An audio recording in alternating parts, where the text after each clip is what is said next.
সেদিন রোজার মাস। Sadio Mane Saudi আরবের রাস্তা দিয়ে হেঁটে যাচ্ছেন। ইফতারের সময় হয়ে গেছে। হুট করে শুনলেন তাকে কেউ ডেকে বলছে, আসো আমাদের সাথে ইফতার করো। মানে খুব অবাক হলেন। জিজ্ঞেস করলেন, তোমরা কি আমাকে চেনো? তারা বলল, চিনে কি হবে, ইফতারের সময় হয়েছে, তুমি একজন রোজাদার, আমরাও রোজাদার, আসো বসো আমাদের সাথে। মানে খানিক বিস্মিত হলেন, তবুও তিনি বসে গেলেন তাদের সাথে। কথায় কথায় জানতে পারলেন রাস্তার পাশে যারা তাকে দাওয়াত দিয়ে খেতে বসিয়ে দিল তারা বাংলাদেশি। সেই ঘটনা আজও মানের মনে আছে। ঠিক কি ঘটেছিল সেদিন? মানেকে বাংলাদেশি মানুষের আত্মীয়তা কতটা আকর্ষিত করেছিল তার টের পাওয়া যায় মানের কথাতেই। সৌদি আরবে কাজ করা শ্রমিক প্রবাসীরা যে ঘটনা ঘটিয়েছেন মানের সাথে, তা সারা বিশ্বে বাংলাদেশের ভাবমূর্তিকে আরো উজ্জ্বল করেছে। শুনি তাহলে সেই ঘটনা।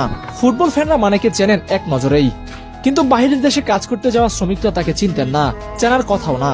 সারাদিন কাজ করে যখন এই মানুষগুলো একটু সময় পান, তখন তাদের আর সময় থাকে না টিভি বা মোবাইলে খেলা দেখা বা প্লেয়ার চিনে রাখা। তাদের দৌড় বড়জোর Brazil, Argentina, Messi, Ronaldo, Neymar পর্যন্তই। কেউ কেউ বেশি কি বেশি হলে খোঁজ রাখেন রিয়াল মাদ্রিদ আর বার্সেলোনার। ঠিক তেমনি কিছু রাস্তায় বসা বাংলাদেশি শ্রমিকরা জানতেন না মানেকে, কি তার পরিচয়।